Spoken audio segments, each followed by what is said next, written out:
Today, I am honored to introduce my good friend, Grayson Pruett. Grayson is a senior political science major at Villanova University with minors in business and finance.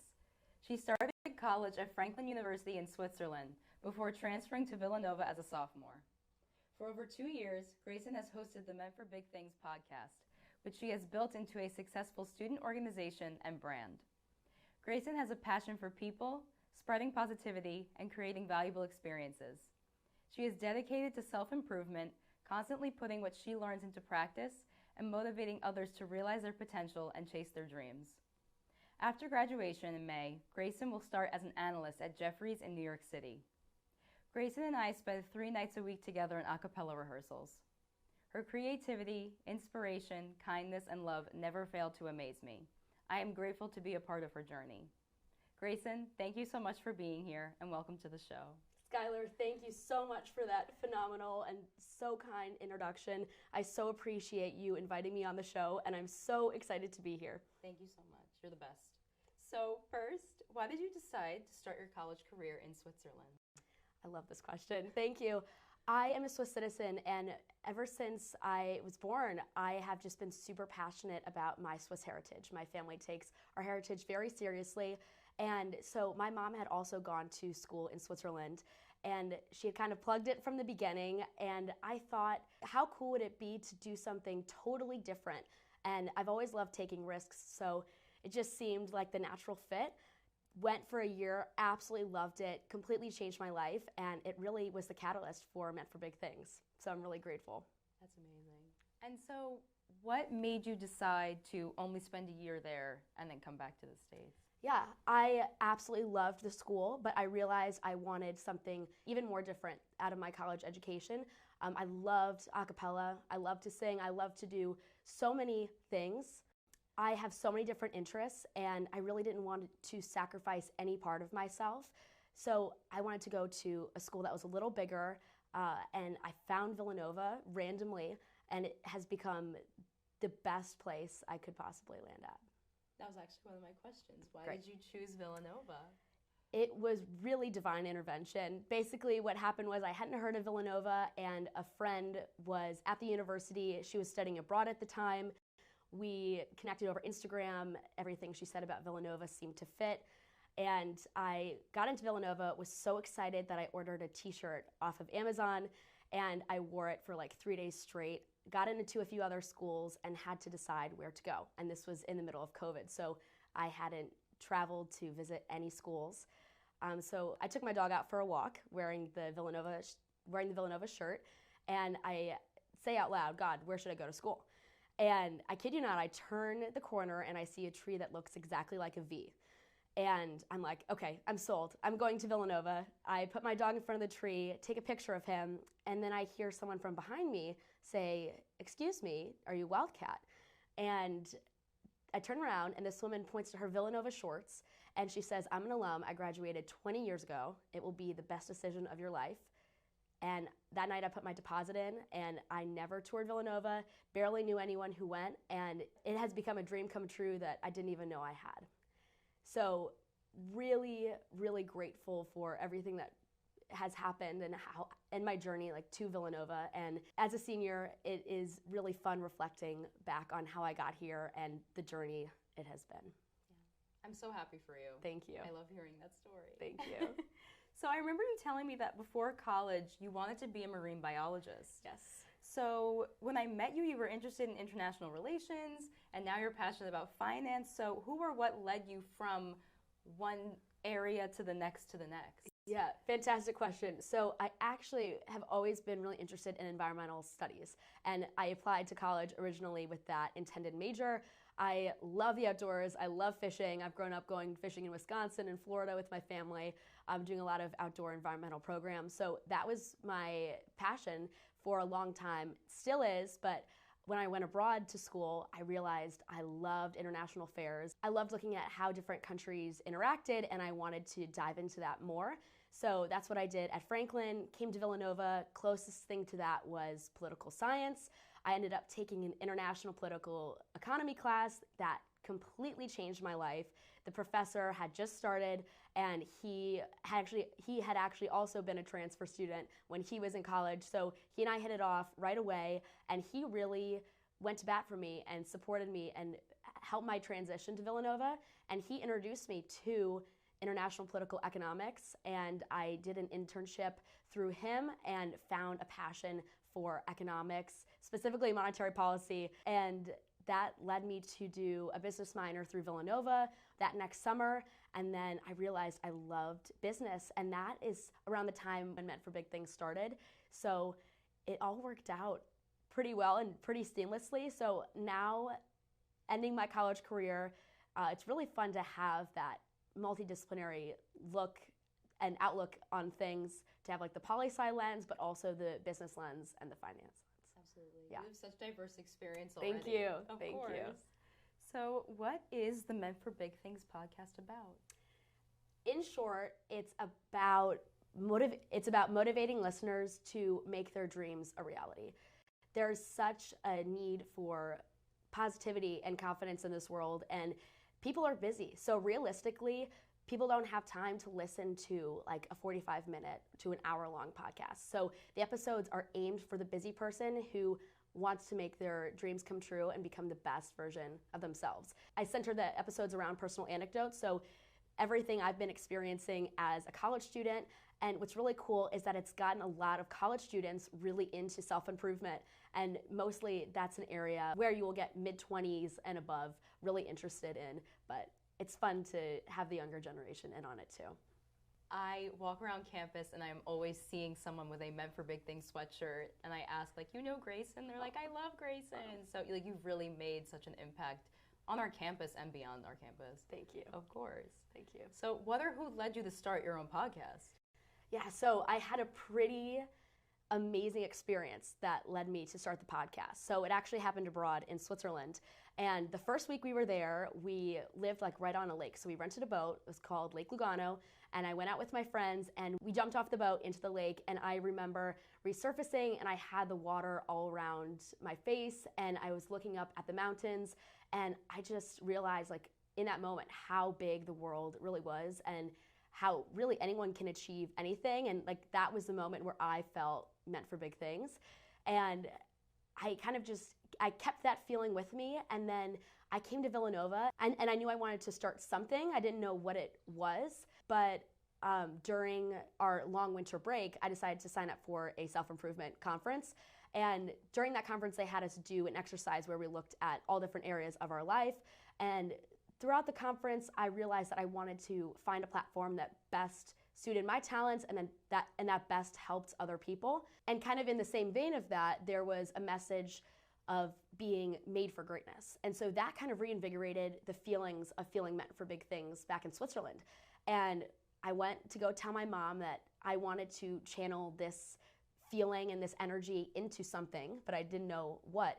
And coincidentally, my mom was on the phone with one of her friends, and her friend had just started a podcast, and she said, "Why don't you just start a podcast?" And I kid you not, I knew it right away that was what I was going to do, and I immediately knew it was going to be called Meant for Big Things. So I went to my brother, he had a gaming microphone, and I recorded the first episode that day. And what was that process like? Was it difficult at first? Were you afraid? Yeah, great question. So that first day, I was so excited. I had so much energy, and I recorded the episode, and I just had to edit it. It was good to go. And then all of a sudden, I started to feel a little nervous. What would people think about the episodes when I release it? What would people think about the podcast? Is that something weird to do? And I remember putting like a poll on Instagram asking if people would listen. And I can't believe I did that, but it was almost like I needed a little bit more confidence to put my message out there.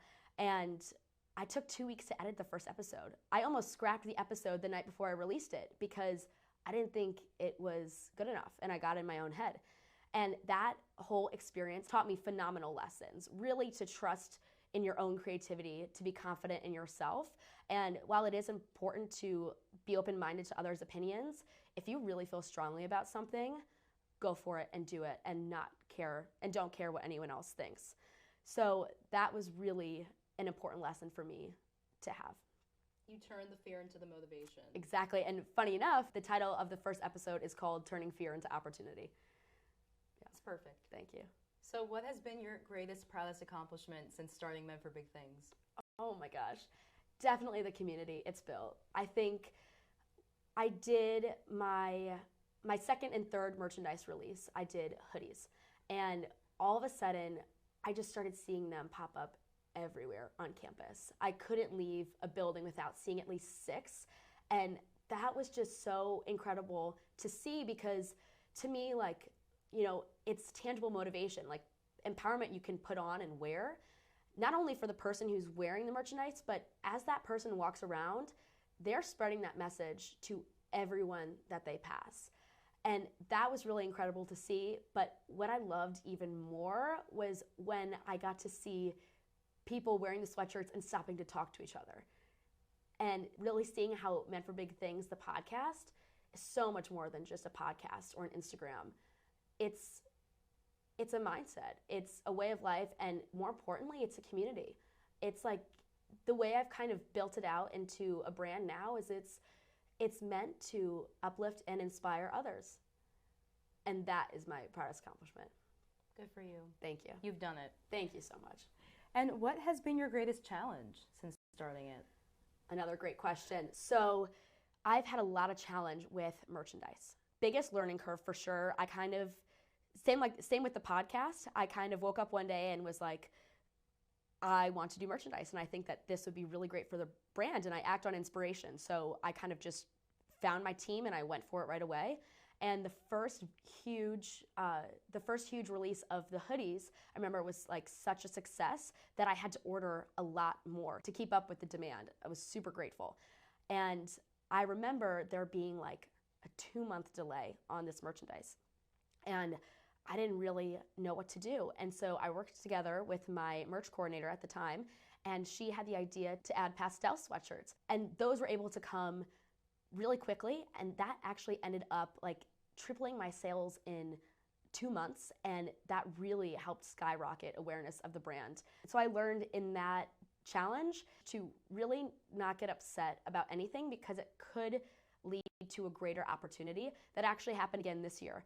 I had a lot of issues with merchandise, stock, defective product, and I had to figure out a way to pivot. What's really great is I've had more time to research different marketing trends, to also build the Men for Big Things website, and to really make sure that's up to my standards before releasing it. And today I actually just released the website and the merchandise as well. So it has all been worth it, and I'm really excited. The website is beautiful. Thank you so much. Thank you. So clearly you've accomplished so many amazing things since you started everything. But I know, and like you just told the story, not everything has worked out. So how do you overcome failure and rejection? Yeah, great question. I think I have just always been such a positive person, and I firmly believe that rejection leads to redirection. That's what happened with getting into college. Like, I originally didn't get into the school I wanted to, so I pivoted and found a really different path that I was super excited to take, and that led me to Villanova. I would have never dreamed I'd be here. And so just to always realize that even if you think something isn't working out now, something is working behind the scenes to deliver something even greater.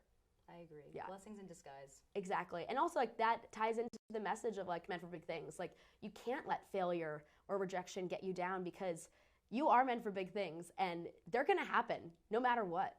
You just have to keep the positive mindset. You have to keep an open mind. You have to keep working hard, and you'll get there eventually.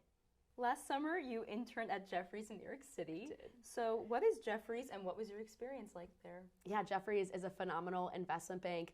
Had an incredible internship experience. They are really all about mentoring. They have a very flat structure, so there was a lot of exposure to senior management and the CEO. And so the interns would all gather together to hear different seniors talk about their life experience and their advice for anyone entering the workforce. And that was also doubled with invitations to lunch with the CEO and with other senior leaders. And in that, I really realized like how dedicated they are to mentorship. And that was something that was really, really important to me in a company. And experiencing that with other interns was just a really uplifting experience. It made me realize that really all you have to do is put yourself out there, and the majority of people are willing to help you out.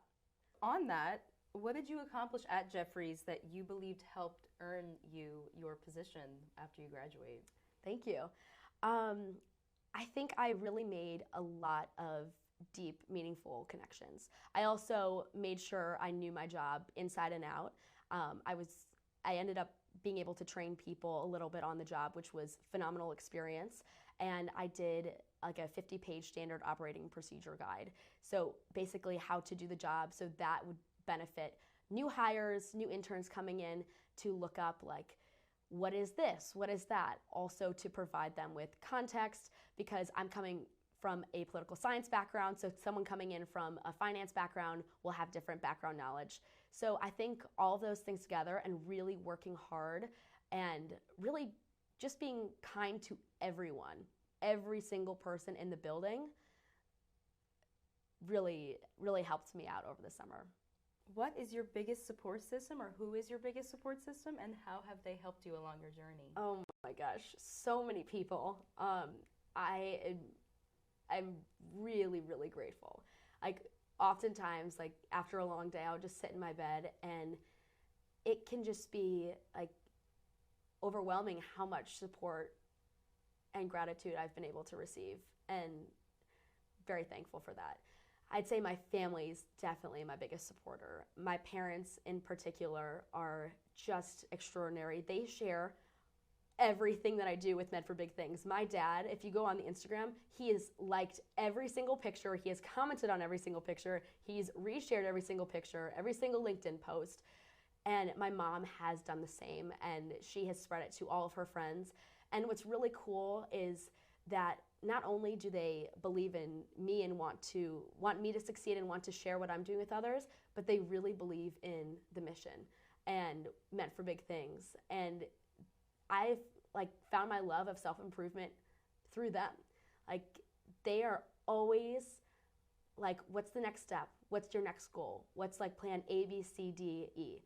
And they're so dedicated to bettering themselves, to better the world, and to better relationships with each other, that I've just been inspired to do that since I was really, really young. So they've been an incredible support system.